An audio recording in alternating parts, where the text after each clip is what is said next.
So here is our lecture number 36, which is on page number 55. Question exercise 3C. Question number 1 is fill in the blanks. यानी हमने इन questions में blanks को fill करना है. First question है ए part 7/2 divided by 5/2. इसको हम लोग सॉल्व करते हैं. यहाँ पे part number A 7/2 divided by 5/2. जब कोई सी दो फ्रैक्शंस के सेंटर में हमारे पास प्लस या माइनस होता है तो हम लोग उसका फैक्टराइजेशन कर लेते हैं. लेकिन जब यहाँ पर डिवीजन होते हैं ना, तो डिवीजन को सॉल्व करने के एक दूसरा मेथड है कि हमारी ये जो फर्स्ट फ्रैक्शन है, ये हम प्रीवियस क्लासेस में भी कर चुके हैं. First fraction as it is रहती है, डिवीजन को हम लोग चेंज करते हैं मल्टीप्लाई में, और जब डिवीजन हमारी मल्टीप्लाई में चेंज हो जाती है तो नेक्स्ट फ्रैक्शन जो है ना उसका रेसिप्रोकल हो जाता है. यानी जो डिनोमिनेटर है वो न्यूमिनेटर बन जाता है और न्यूमिनेटर डिनोमिनेटर बन जाता है. तो यहाँ पे क्या हो जाएगा, इसका रेसिप्रोकल आ जाएगा 2/5. अब यहाँ पे हमने देखना है कि कटिंग हो रही है या नहीं. तो यहाँ पे ये कट रहे हैं 2 1 is 2 एंड 2 1 is 2. यानी ये जो 2 हैं ये आपस में कट हो रहे हैं. अब इनको आपस में मल्टीप्लाई कर दें. 7 1 is 7 एंड 1 5 is 5. इसको अब डिवाइड कर लें. 7/5 को 7 को अंदर रखेंगे और 5 को बाहर. 5 1 is 5.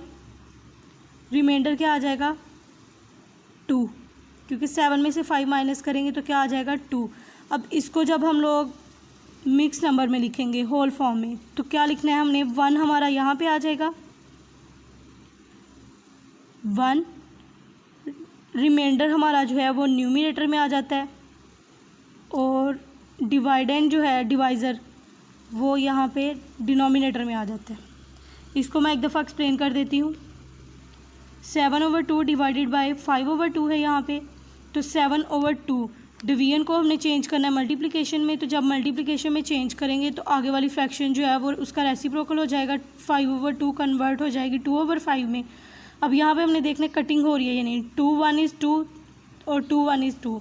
2 के साथ कटिंग हो रही है. तो यहाँ पे 7 को 1 से मल्टीप्लाई किया, 1 7 is 7, और 1 को 5 से करेंगे तो 1 5 is 5. अब हमने 7 और 5 को जब डिवाइड करना है तो वो हम लोगों ने यहाँ पे डिवाइड किया है. 1 5 is 5 और रिमाइंडर हमारे पास आया 2. तो इसको हमने होल नंबर में लिखना है. तो क्या आ जाएगा, 1 इस साइड पे आ जाएगा और 2 जो है वो हमारा न्यूमिनेटर में और 5 डिनोमिनेटर में. तो यानी हम यहाँ पे क्या राइट कर देंगे, 1 होल 2/5. बिल्कुल इसी तरह ये जो part number B C and D है ना, इनको आपने अपनी बुक्स के ऊपर सॉल्व कर लेना है. नेक्स्ट है question number 2, which is state whether the following are true और फॉल्स. कि ये ट्रू हैं या फॉल्स हैं वो हमने चेक करना है. Part number A is when dividing two fractions the second fraction is inverted. जब हम दो फ्रैक्शंस को डिवाइड करते हैं तो सेकंड फ्रैक्शन जो है ना वो इन्वर्ट हो जाती है. यानी उसका रेसिप्रोकल, इन्वर्ट का मतलब वही है रेसिप्रोकल. तो यहाँ पे हमने चेक किया कि 7/2 डिवाइडेड बाय 5/2. तो इनको हमने डिवाइड किया था जब, तो यहाँ पे सेकंड स्टेप में जो है ये इन्वर्ट हो गई थी. 5/2 किस में कन्वर्ट हो गई थी, इन्वर्ट होके 2/5 में. यानी ये इन्वर्ट हो जाती हैं इसमें. तो ये क्या हो जाएगा हमारा ट्रू, कि जब दो फ्रैक्शंस को हम लोग डिवाइड करते हैं तो सेकंड फ्रैक्शन जो है उसका इन्वर्ट हो जाता है हमारे पास. अब बी पार्ट है 1/2 divided by 5 is same as 5 divided by 1/2. तो इसको चेक कर लेते हैं कि क्या ये दोनों सेम है या नहीं. 1/2 डिवाइडेड बाय 5 और दूसरी है 5 डिवाइडेड बाय 1/2. अब जिसके नीचे कोई टर्म नहीं होती उसके नीचे 1 होता है. अब 1/2 डिवीजन किस में चेंज हो जाएगी, मल्टीप्लाई में. तो क्या आ जाएगा 1/5.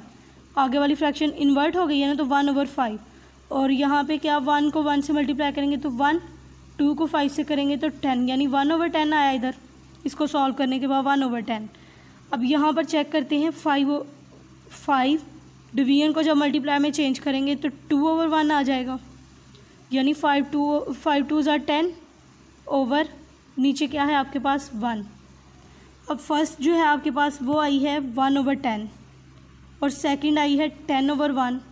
तो क्या ये दोनों सेम हैं, बिल्कुल भी नहीं। अगर यहाँ पे भी 1/10 होता, यहाँ पे भी 1/10 होता, तो फिर ये सेम होनी थी। तो अब ये सेम नहीं है, तो यहाँ पे क्या आ जाएगा, फॉल्स। इसी तरह पार्ट नंबर सी, डी और ई को आपने अपनी बुक्स के ऊपर सॉल्व कर लेना है।